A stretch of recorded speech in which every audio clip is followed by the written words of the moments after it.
इलाहाबाद दे विच मिहनतकश नूं वापटा हकाम वल्लों 5,83,000 रुपये का बिल आ गया। शहरी दी दुहाई असल की ये कहानी वेखो मेरे नाल लाहौर डिजिटल ते। सुबह इन्होंने कितने बिल आया, उनकी बीवी डिग पई है। वो महल्लेदार भज के आए ने, उन्होंने पूछा कि उन्होंने कहा सानू 5 लाख बिल आ गया। इन्होंने घर फैक्ट्री लाई है, छापरा की फैक्ट्री छापर बना देने इस वास्ते। गरीब आदमी ने चार दीवारी वेखो, दरवाजे वेखो, उन्होंने बच्चे वेखो, बच्चे का टुकर नहीं पूरा होंदा। दिहाड़ीदार मजदूर आदमी है बेचारा। घर दे मनाजर ने जिहड़े तुसीं वेखदे पए हो, ऐंदा दरवाजा है, ऐंदा घर जिहड़ा मुकम्मल तौर ते हले तक बन नहीं सकिया ते वापटा दी तरफों बिल इन्ना जिहड़ा है इन्हां नूं पा दिता गया है। इस तो इलावा यह मीटर लग्या होया दरवाजे दे सामने, तुसीं वेख सकदे हो। यह दीवार दे उत्ते घर दे सामने मीटर लग्या होया है। ਇਹ ਇਹਨਾਂ ਦੇ ਘਰ ਦੇ ਹਾਲਾਤ ਨੇ ਤੇ ਇਹਨਾਂ ਦੇ ਘਰ ਅਸੀਂ ਆ ਗਏ ਆ। ਇਹਨਾਂ ਦਾ ਘਰ ਹੈ, ਇਹਦੇ ਛੋਟੇ ਛੋਟੇ ਬੱਚੇ ਨੇ। ਕਿਵੇਂ ਇਹਨਾਂ ਬਿੱਲ ਆ ਗਿਆ ਜੀ? पता नहीं किवें आ गया।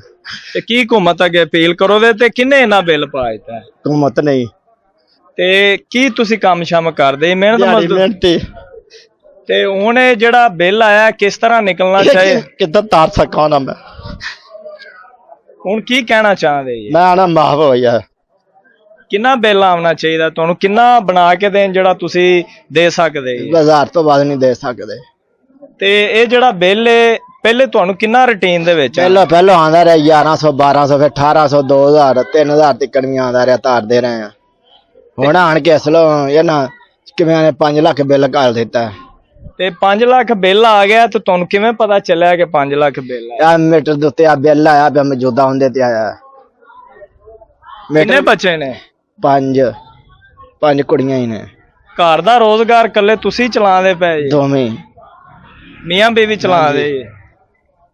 ਦਿਹਾੜੀ ਮਿਹਨਤੀ ਹੈਗੀ ਹੈ।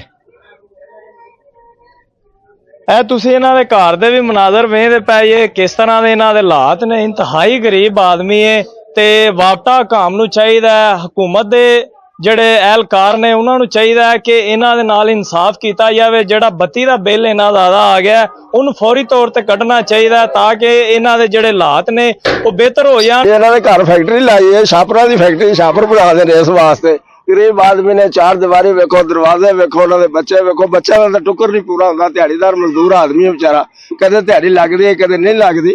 इन्हां वापडा वालियां ने बड़ी ज्यादती कीती है, इहदे नाल बड़ा जुल्म कीता। ज्यादती नहीं, ये जुल्म है कि किसी भी गरीब आदमी नाल इहदी गल नहीं। होर भी तेरी दुनिया इत्थे बेचारी रोई जांदी है। किसी नूं 60,000 पाता, किसी नूं 5 लाख पाता। ये हुण 5 लाख रुपया इन्हां नूं जगह वेच के बिल देवे कि जगह रख लवे ते वापडा दे नाल इंतकाल करा देवे। ਤੁਹਾਡੀ ਮਿਹਰਬਾਨੀ ਇਹਦਾ ਇਨਸਾਫ ਦਿਲਾਇਆ ਜਾਏ, ਇਹਨੂੰ ਇਨਸਾਫ ਦਿਓ ਤੇ ਇਹਦਾ ਉਜ਼ਾਲਾ ਕਰੋ ਕੁਛ ਨਾ ਕੁਛ। ਇਹ ਆਵਾਜ਼ ਜਿਹੜੀ ਹੈ ਮਰੀਮ ਨਵਾਜ਼ ਤੱਕ ਪਹੁੰਚਾਓ ਜਾਂ ਲੈਸਕੋ ਵਾਪਡਾ तक चीफ तक पहुंचाओ। इस गरीब आदमी को इंसाफ देता है। बहुत नहायत गरीब आदमी है, बीवी भी मजदूरी करती है, लोगों के घरों में काम करती है, घरां च काम करती जाके।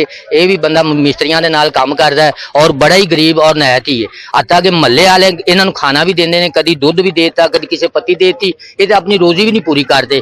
सुबह इन्हां नूं किते बिल आया, उनकी बीवी डिग पई है। वो महल्लेदार भज के आए ने, उन्होंने पूछा कि उन्होंने कहा सानू 5 लाख बिल आ गया।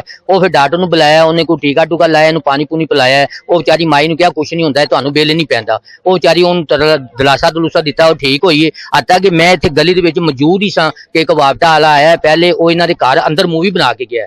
इन्हां दे घर कोई फ्रिज नहीं, कोई वाशिंग मशीन नहीं और इन्हां घर 3-4 पाइयां ने। 3-4 पाइयां ने तक कुछ बच्चे थल्ले सौंदे ने, कदी खुद भी आप सौ जाते हैं। गरीब आदमी तो उन्हें घर मुकम्मल समान नहीं हैगा ते गरीब है नहीं तो अमीर होवे तो बना भी सकता है। और वो वार्ड वाले पूछा, उन्हें कहा जी सानू ये पता लगा भी लोगों का 1000-1200 बिल नहीं आता, हर बंदे का 4-5,000 8,000 10,000 इन्हों का कट क्यों आता है।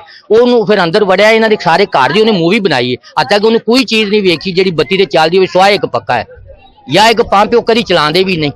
ਕੀ ਅਪੀਲ ਕਰੋਗੇ ਹੁਣ? ਅਸੀਂ ਇਹੀ ਅਪੀਲ ਕਰਨੇ ਆ ਵੀ ਇਸ ਗਰੀਬ ਬੰਦੇ ਨਾਲ ਕੁਝ ਨਾ ਕੁਝ ਹੋ ਜਾਵੇ, ਵਾਪਟਾ ਇਹਦੇ ਤੇ ਰਹਿਮ ਖਾਇਆ ਜਾਵੇ। ਅਸੀਂ ਤੇ ਹਕੂਮਤ ਨੂੰ ਵੀ ਕਹਿੰਦੇ ਆ ਵੀ ਇਹੋ ਜਿਹੇ ਗਰੀਬਾਂ ਤੋਂ ਉਹ ਹੱਥ ਚੁੱਕਿਆ ਜਾਵੇ। ਗਰੀਬ ਤੇ ਪਹਿਲਾਂ ਹੀ ਮਰਿਆ ਹੋਇਆ ਵੇ।